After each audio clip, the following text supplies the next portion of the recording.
The check was still lying on my kitchen table when my younger brother called. "Claire, we need to talk." I stared at the amount printed on the check. $38,000. That was what my family had paid me for my share of a business my father spent 40 years building. 6 months earlier, they told me it was failing. 6 months earlier, they convinced me I was lucky to get anything at all. Now my brother's voice was shaking. "Claire, please come to the office." I looked at the check again. Then I laughed. A cold, bitter laugh. Because 6 months ago, none of them wanted me. Now suddenly, they needed me. And I had no idea why. My name is Claire Bennett. I'm 53 years old. And this is the story of how my family betrayed me. Or at least that's what I believed. The truth nearly destroyed me. 6 months earlier, everything changed after my father's funeral. Dad owned Bennett Industrial Supply, a modest company that sold equipment to factories throughout Ohio. Nothing glamorous. Nothing flashy. Just honest work. Dad always said, "Businesses don't survive because of money. They survive because people trust you." I believed him. I worked beside him for 26 years. I knew every customer. Every employee. Every supplier. I thought one day I'd inherit the company with my brothers. I was wrong. 3 days after the funeral, we gathered in the conference room. My older brother Mark sat at the head of the table. My younger brother Ethan sat beside him. My mother stared silently at the floor. The company lawyer cleared his throat. "According to Mr. Bennett's wishes, ownership transfers equally among the 3 children." I smiled. Then Mark slid a folder toward me. "We need to discuss something." My stomach tightened. "What?" "The company is struggling." I frowned. "What are you talking about?" Ethan sighed heavily. "We've lost major contracts." The lawyer opened spreadsheets. Pages and pages of numbers. Losses. Debt. Declining revenue. Everything looked terrible. My heart sank. Mark leaned forward. "We can't keep dividing decisions between 3 owners. What are you suggesting?" His eyes met mine. "We want to buy your share." The room went silent. I felt punched in the chest. "You want me out?" "It's business." "No," I snapped. "It's family." Mom finally spoke. "Maybe this is best, Claire." That hurt more than anything. For weeks they pressured me. Every conversation became the same. The company was dying. The market was changing. Suppliers were leaving. Customers were disappearing. Every document supported their story. Every spreadsheet confirmed it. Every expert they hired agreed. I barely slept. Finally Mark made an offer. $38,000. For my entire share. It felt insulting. But if the company was collapsing, maybe it was all it was worth. The day I signed the papers, Ethan hugged me. "I know you're upset." I pulled away. "No. You don't." I walked out feeling like I'd buried my father twice. The first few weeks afterward were miserable. Then strange things started happening. One afternoon I ran into an old customer. His face brightened. "Claire. Tell your brothers congratulations." I blinked. "For what?" "The expansion." My stomach dropped. "What expansion?" His smile disappeared. "Oh." He looked uncomfortable. "I thought you knew." I drove home furious. That night I called Mark. "Are you expanding the company?" Silence. Then, "It's complicated." "Answer the question." "Business decisions aren't your concern anymore." He hung up. I couldn't sleep. 2 weeks later another clue appeared. I met a former employee for coffee. She lowered her voice. "They're hiring." I stared at her. Hiring? Lots of people. That made no sense. Why hire workers if the company was failing? The questions haunted me. Then came the secret meetings. A friend spotted Mark dining with investors. Another saw Ethan touring a new warehouse.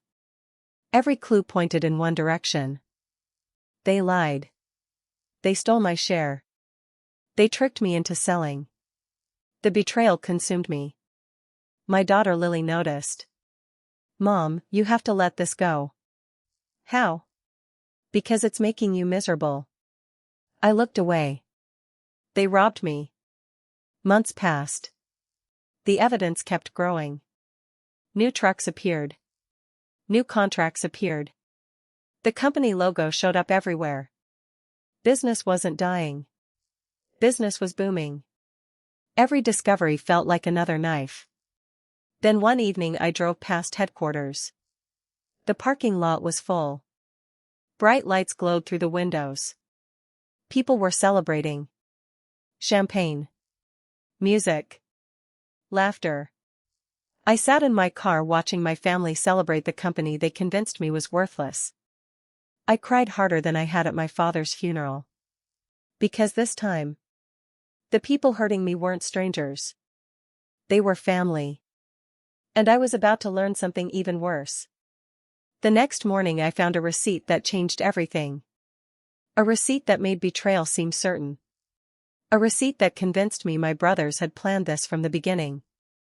And once I saw it, there was no turning back. The receipt showed a payment made weeks before Dad died, and it suggested Mark and Ethan knew something valuable was coming long before they bought me out. What I discovered next would push our family to the brink of destruction. The receipt was dated 11 days before my father died. I stared at it so long my coffee went cold. Then I looked again. And again. Because the number printed on the page didn't make sense. $1.8 million. My hand started shaking. The payment had come from a manufacturing company I'd never heard of. The memo line simply read: Property acquisition deposit. Property. What property? Then realization hit me. The land behind our warehouse. Dad had owned 20 acres nobody paid attention to. My heart began pounding. If that land had become valuable before Dad died, then my brothers knew. And if they knew, then they had tricked me into selling my share for pennies. I felt sick. For 6 months I had tried to give them the benefit of the doubt. Now I believed the worst. I believed my own brothers had betrayed me. That afternoon I drove straight to the company. No appointment. No warning. No second thoughts. The receptionist looked terrified when she saw me. Claire. Where's Mark?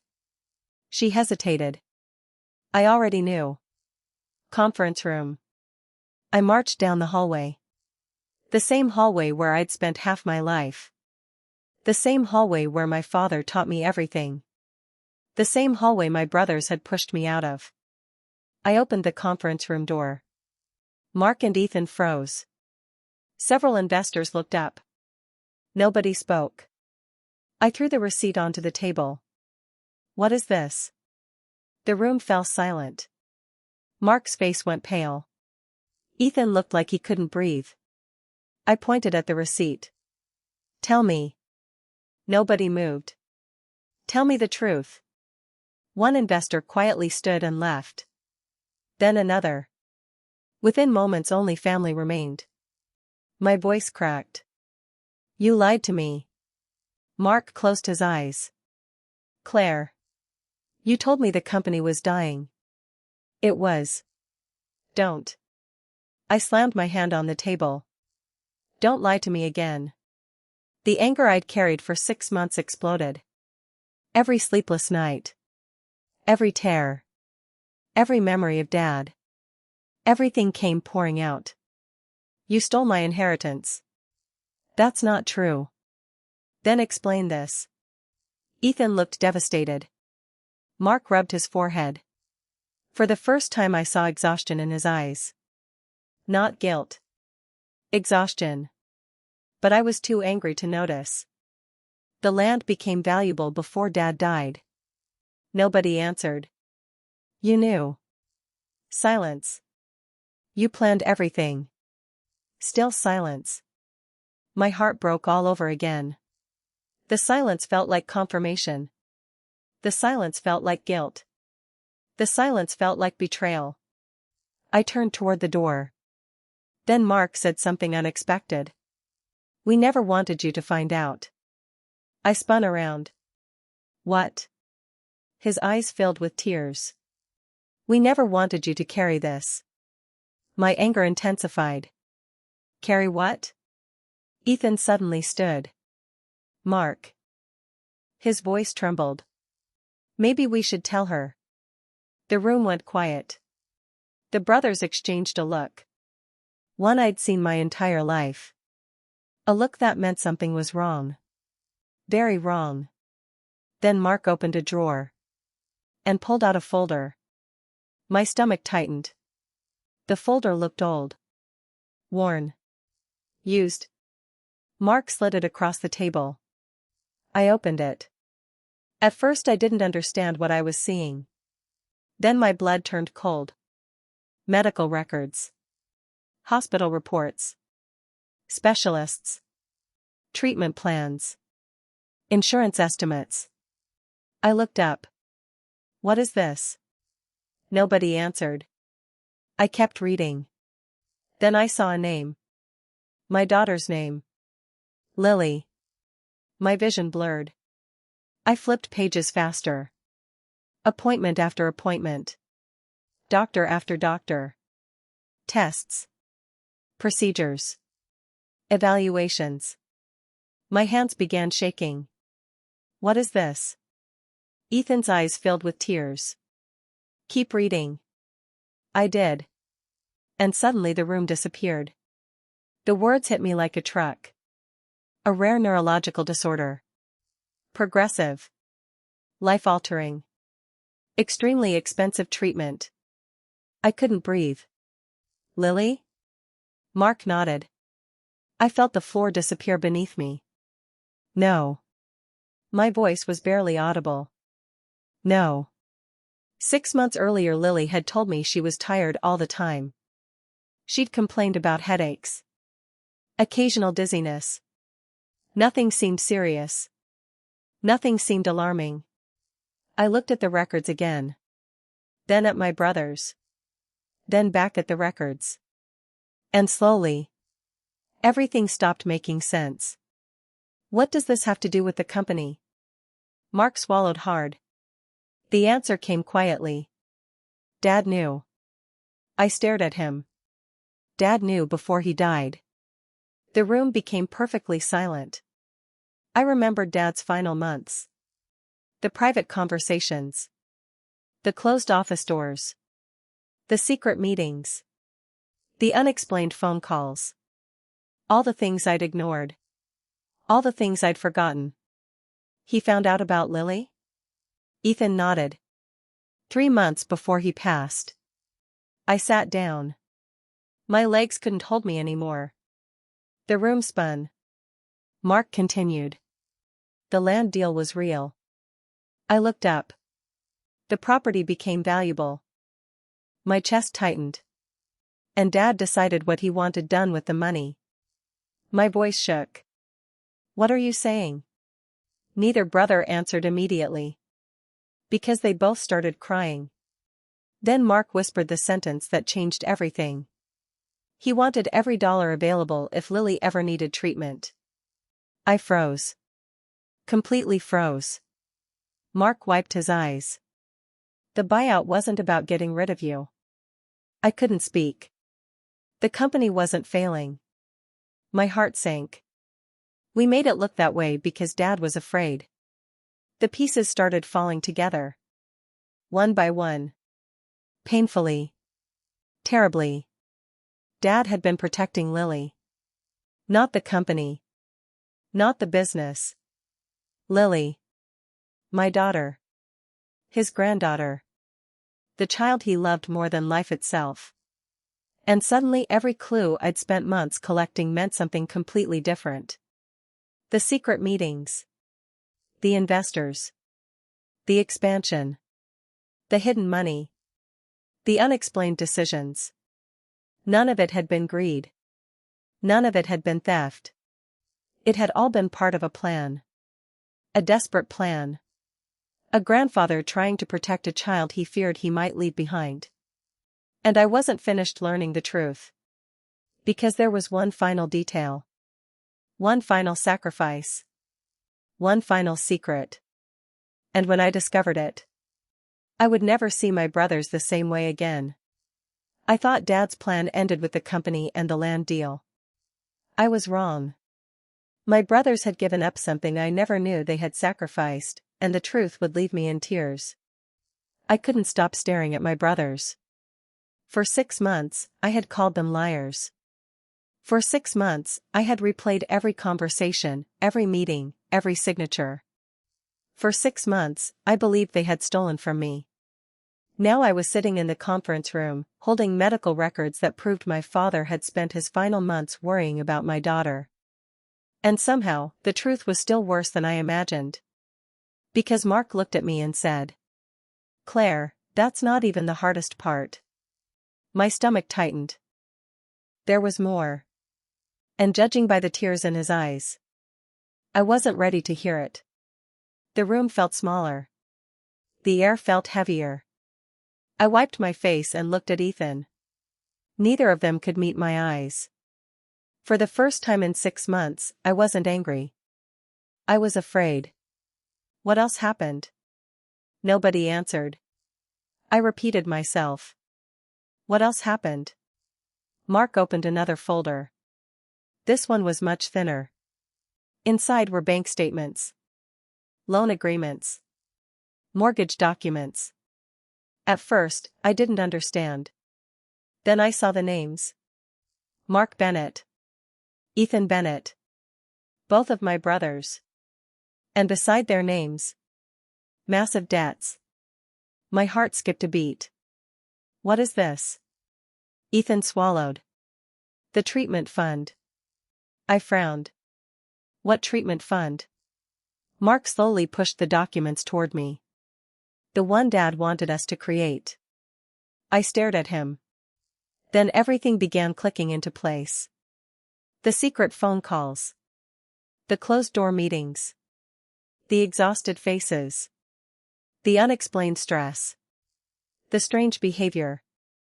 The reason neither brother looked happy despite the company's growth. The reason every clue felt wrong.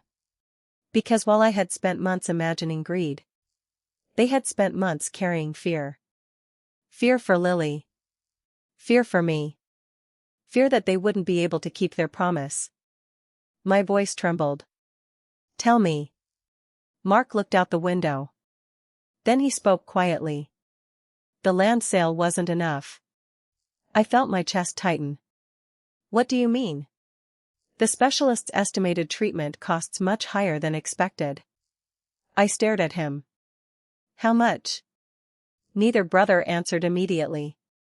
Because the number sounded impossible. Finally Ethan whispered. Over $2 million. I nearly dropped the papers. 2 million. For a moment I couldn't process it. I couldn't even breathe. My daughter. My little girl. The child I still pictured riding a bicycle down our driveway. The child Dad adored. The child whose medical records I hadn't even known existed. $2 million. Mark continued. The company wasn't producing enough cash. I looked at the documents again. Then I saw it. A second mortgage. A third mortgage. Personal loans. Lines of credit. Everything. My voice cracked. No. Mark nodded. We borrowed against our homes. I stared at him. No. We borrowed against everything. The room blurred through tears. I remembered Ethan's tired face. The dark circles under his eyes. The weight he seemed to carry. I remembered Mark snapping at employees. Missing family dinners. Canceling vacations. Working weekends. I'd interpreted every sign as selfishness. Every clue as guilt. Every absence as deception. I had been wrong. Painfully wrong. Because while I sat at home feeling betrayed, my brothers had been risking their futures. For Lily. For my daughter. For family. I covered my mouth.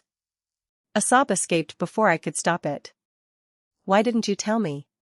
Mark laughed softly. Not a happy laugh. A broken one. Because Dad wouldn't let us. I looked up. What? His eyes filled again. The last thing he asked before he died. The room became completely silent. I could almost hear Dad's voice. Mark cleared his throat. Then repeated the words he'd carried for 6 months.